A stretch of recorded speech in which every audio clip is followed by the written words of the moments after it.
Hello, and welcome to another episode of The Doctor's Inn. I am your doctor, C.G. Weinberg. Today, I am talking about one of my favorite books that no one has heard of. And I've referenced it several times before. It is none other than good old King Solomon's Mines. Now, when someone tells me that there's a classic book that no one's heard of, kind of makes me wonder, how can it be a classic? And that's a valid point. A classic that no one's heard of, probably not that great of a book. But honestly, thinking about it, story does more for us than merely move the needle. And what I mean by that is, stories have an impact on the soul. Something I like to say is books are for life. So just because a book doesn't change everything doesn't actually mean it's not a great book. Take good old King Solomon's Mines, for example. Now, this book was written around the same time as the Jungle Book. He wrote this in 1885. And he wrote it as a bet to his brother, saying that Jungle Book by Rudyard Kipling was a hack, and that anyone could write a book like that. His brother said no, and he said deal. So, I think it was a 5-shilling bet he made with his brother, and he wrote this book, at least the first edition of it, in a mere 6 weeks. Not bad for a hack job. It then became a bestseller the next year, once it was published. He went through a few editions of it before publishing it, and once he published it, it became a bestseller that year. So, I think he won the bet against his brother. But thinking about books like The Jungle Book or King Solomon's Mines, and what does it do for society? Why is this book not as well known? First off, when comparing it to Jungle Book, it is much more adult than Jungle Book. Taking this one and making it into a kid story is going to really gut the heart of the story out. So if you see a kid version of it, it's going to be kind of lame, because you're going to miss out on what makes this story truly great. But then even Jungle Book and this book, it didn't change an industry. It was another one along the stream of fan fiction. I would even point this in the tale as a cowboy book, a western, even though it is about Africa and the Zulu people. But as cowboy is to America, is the elephant hunter to the British, I could say. Although I've never heard anyone else say that. I'm just saying it because I can, and you can't stop me because it's my channel.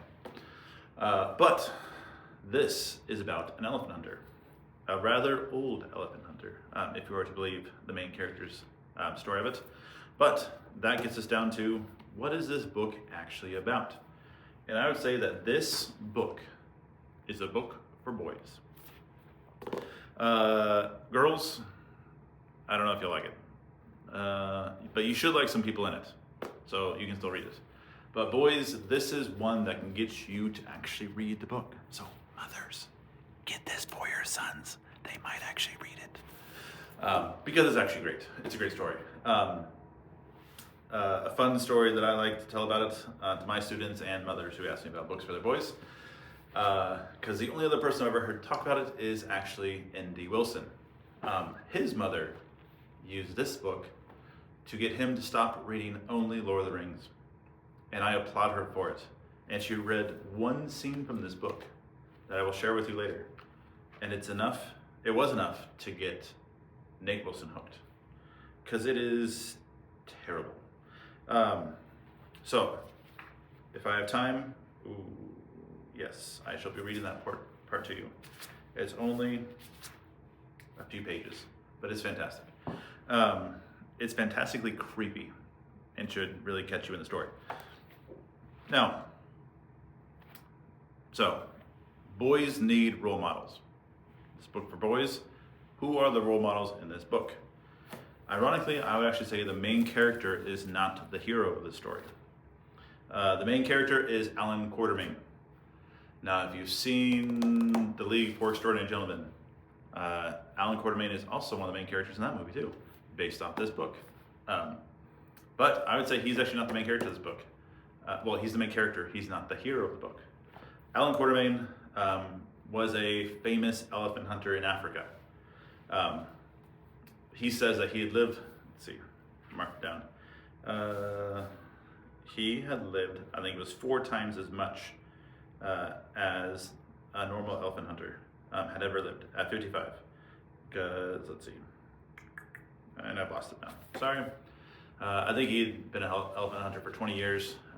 Normally, elephant hunters live for 4 or 5, and so he lived 4 times longer than any other elephant hunter because he'd been doing it for 20. And at 55 years old, he had a son he was trying to take care of. So, he's an elephant hunter, and 2 guys come up to him basically in a bar. It wasn't a bar, but basically. On a boat. A bar on a boat. And that was Sir Henry Curtis and Captain John Good. Now, Sir Henry Curtis was basically described as an elephant of a man. Come to find out, Alan Quatermain was actually right in guessing he had Dane's blood, so he was a big, tall, blonde dude. And Captain John Good, right off the bat, Alan Quatermain could tell he was a Navy man. The monocle, the pipe, and the trousers gave nothing away. It gave everything away. But John was a good Navy captain, a brave man, a good soldier. But I would actually say that Sir Henry Curtis is the true hero of the story. So yes, the story goes, Sir Henry Curtis is looking for his lost brother. And Alan Quatermain had actually pointed him on the direction of where to go in the story years ahead of time to find King Solomon's mines. And Sir Curtis had not heard back from his brother. And so he went to go look for his brother and needed a guide. And so he found the one guy who knew where he was going, Alan Quatermain. Captain John Good was basically along for the ride. He was a good fellow, a good fighter, and they were, Curtis and Good were both friends, and so they were coming along. Quatermain knew Africa. He knew the elephants, he knew lions, tigers, jaguars, not tigers, there's not tigers in this part of Africa. Lions though, jaguars, all kinds of antelope and whatnot. He knew how to survive in the desert. It's what he's been doing for 20 years. He was a renowned hunter. So he hired along, so he said yes, but he said yes with a caveat.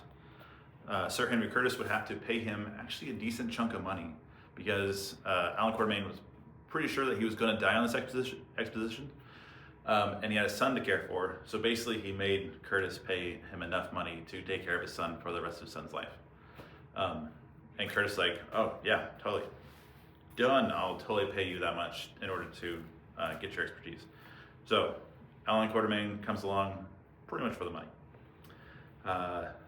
Quatermain knows that in order to get anywhere, you're gonna have to have people to help carry your stuff.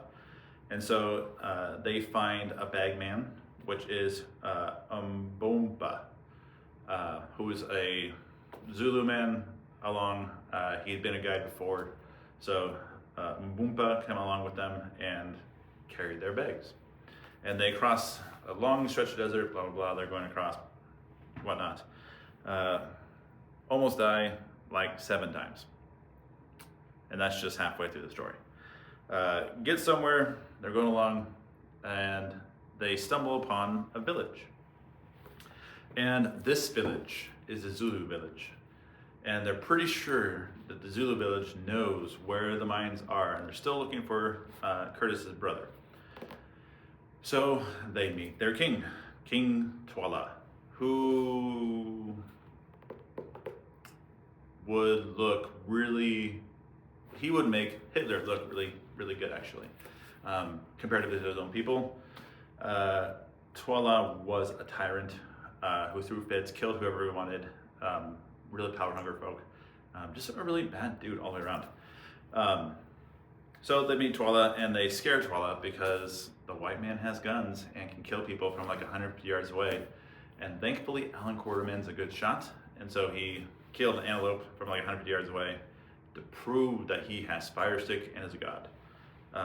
Twala believes him, and like a good British man, Quarterman gives him a rifle with not too many bullets, and says, "I will gift you the boom boom stick," or whatever he calls it. I can't actually remember what he calls a gun for the Zulu people. But gives Twala a gun, and then meets Twala's son, Scragga, who's even worse. Reminds me a little bit of the 12 Caesars. Each one's worse than the next. And then the real character comes along, and that is Gagul. Gagul might be the creepiest villain you ever meet. Twala is definitely a very cruel king.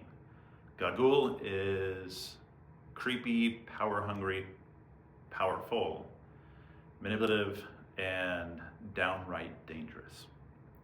Which is the scene that should be read from this book to get anyone hooked on it. So, Gagul, the chapter is called The Witch Hunt. And to find out what goes on, here you go. So, the White Lords are coming up for the witch hunt, and they don't know what's about to happen.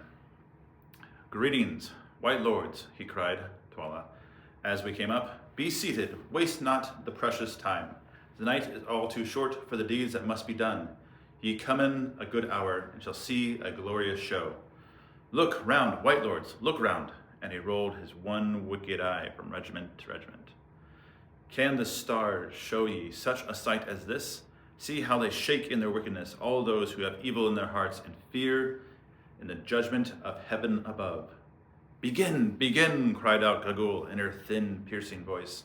"The hyenas are hungry, they howl for food. Begin, begin."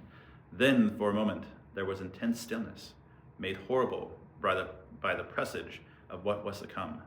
The king lifted his spear, and suddenly 20,000 feet were raised, as though they belonged to one man, and brought down with a stamp on the earth. This was repeated 3 times, causing the solid ground to shake and tremble. Then, from a far point in the circle, a solitary voice began a wailing song, of which the refrain ran something which follows: "What is the lot of man born of woman?" Back came the answer, rolling over every throat in that vast company: "Death." Gradually, however, the song was taken up by company after company, till the whole army multitude were singing it, and I could no longer follow the words, except in so far as they appeared to represent various phases of human passions, fears, and joys. Now it seemed to have a love song, now a majestic swelling war chant, and last of all, a death dirge, ending suddenly in one heartbreaking wail that went echoing and rolling away in the volume of blood-curdling sound. Again, the silence fell upon the place, and again it was broken by the king lifting up his hand. Instantly there was a pattering of feet, and from out of the masses of the warriors, strange and awful figures came running towards us. As they drew near, we saw that they were those of women, most of them aged, with their white hair ornamented with small blades taken from fish streamed out behind them. Their faces were painted in stripes of white and yellow. Down their backs hung snakeskins, and round their waists rattled circlets of human bones, while each held in her shriveled hand a small forked wand. In all there were 10 of them. When they arrived in front of us, they halted, and each of them, pointing with her wand towards the crouched figure of Gagul, cried out, "Mother, old mother, we are here." "Good, good, good," piped that aged Antique. "Are your eyes keen, Isanusa, witch doctress? Ye seers in dark places, mother, they are keen." "Good, good, good." "Are your ears open, Isanisa?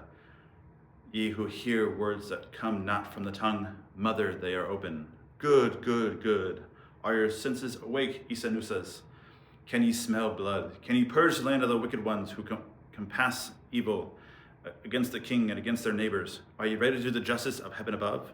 Ye whom I have taught, who have eaten the bread of my wisdom and drunk of the waters of my magic?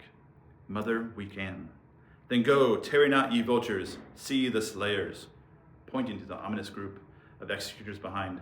"Make sharp their spears. The white man from afar are hungry to see. Go." With a wild yell, the weird party broke away in every direction, like fragments upon the shell. The dry bones round their waists rattled as they ran and made direct for various points of the dense human circles. We could not watch them all, so fixed our eyes upon Isanusi nearest us. When she came within a few paces of the warriors, she halted and began to dance wildly, turning round and round with an almost incredible rapidity and shrieking out sentences such as, "I smell him, the evildoer. He is near. He who poisoned his mother. I hear the thoughts of him who thought evil of the king." Quicker and quicker she danced, till she lashed herself into such a frenzy of excitement that the foam flew from flecks of her gashing jaws. Her eyes seemed to start from her head, and her flesh to visibly quiver. Suddenly she stopped dead, and stiffened all over, like a pointer dog when he had scented game. And then, with outstretched wand, began to creep stealthily towards the soldiers before her. It seemed to us that as she came, their stoicism gave way, and that they shrank from her.